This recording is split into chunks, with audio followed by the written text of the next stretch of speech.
Document काय काय लागते हे फाईल तयार करायला? अच्छा, आणि खर्च किती येते?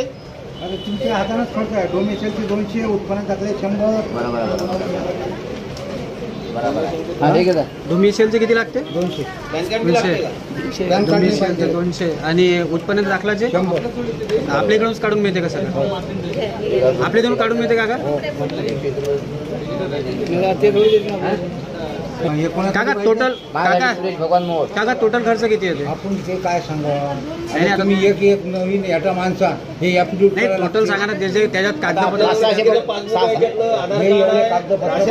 फोटो आहे, याचा फोटो काढून घे. हां तुम्हाला लक्ष देते. हो ना. डोमेशियलला 200 रुपये येते. उत्पन्न दाखले 100. अच्छा. तलाठी इथंच आहे का? तलाठी काय ते फुकटा होते का?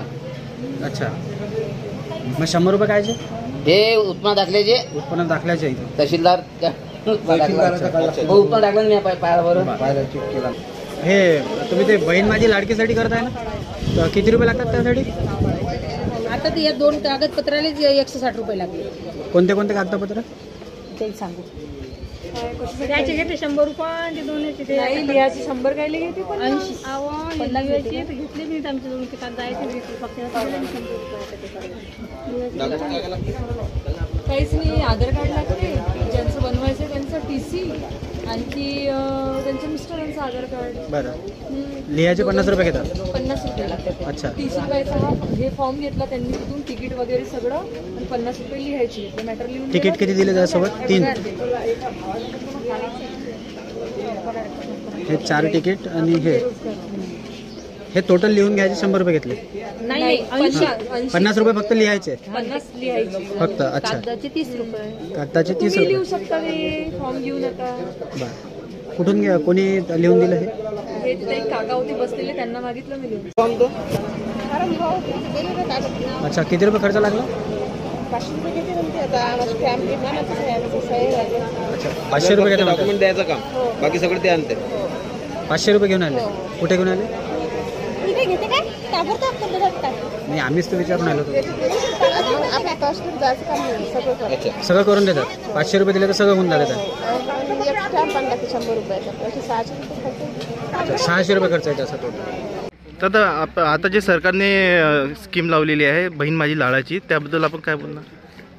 आत्ताच नुकतंच झालेल्या बजेटमध्ये माननीय अजितदादा पवार यांनी बहीण माझी लाडाची ही योजना या ठिकाणी लागू केलेली आहे.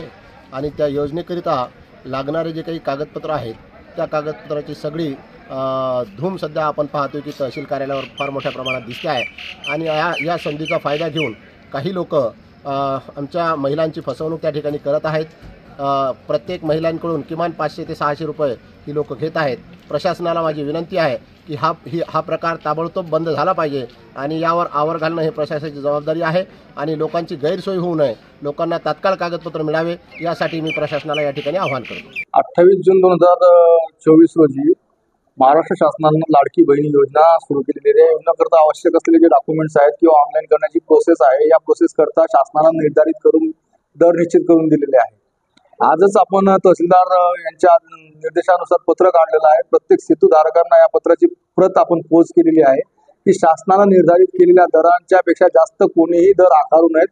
तसे आढळल्यास त्यांच्यावर आपण नियमानुसार कारवाई करणार आहोत. आणि मी नागरिकांना असं आवाहन करतो की जर असा काही प्रकार आपल्याला आढळून आला तर तात्काळ त्याचं तक्रार जी आहे ती तहसील कार्यालयात येऊन नायब तहसीलदार यांच्या समक्ष सादर करावी. त्या बाबतीत काय जे आपलं म्हणणं असेल ते लेखी स्वरूपात अथवा तोंडी स्वरूपात जरी दिलं तरी त्याची निश्चितपणे दखल घेऊन त्या संबंधितांविरुद्ध आवश्यक ती कारवाई करण्यात येईल. आपण मंडळ अधिकारी, आपण सर्व तलाठी यांना पण सूचना दिलेल्या आहेत की सर्व सेतू केंद्र जे आहेत, महाई सेवा केंद्र आहेत, CSC सेंटर्स आहेत, या सेंटरला तात्काळ व्हिजिट द्याव्या, भेट द्याव्या. तिथं काय प्रकार सुरू आहे त्या प्रकाराची माहिती घ्यावी. तिथले दर फलक जे आहेत ते दर्शनीय भागी लावले आहेत की नाही याची खात्री करून घ्यावी. आणि जर लावले नसतील तर त्यांना तात्काळ तसे दर फलक लावण्यास सांगावं.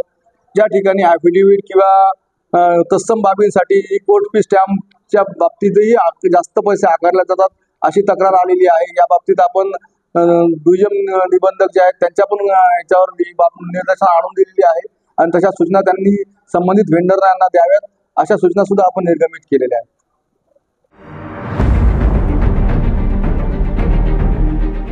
CEN न्यूज, देश प्रदेश की ताजा तरीन खबरों के लिए CEN न्यूज को सब्सक्राइब करें और रहें पल पल की खबर से हर पल बाखबर।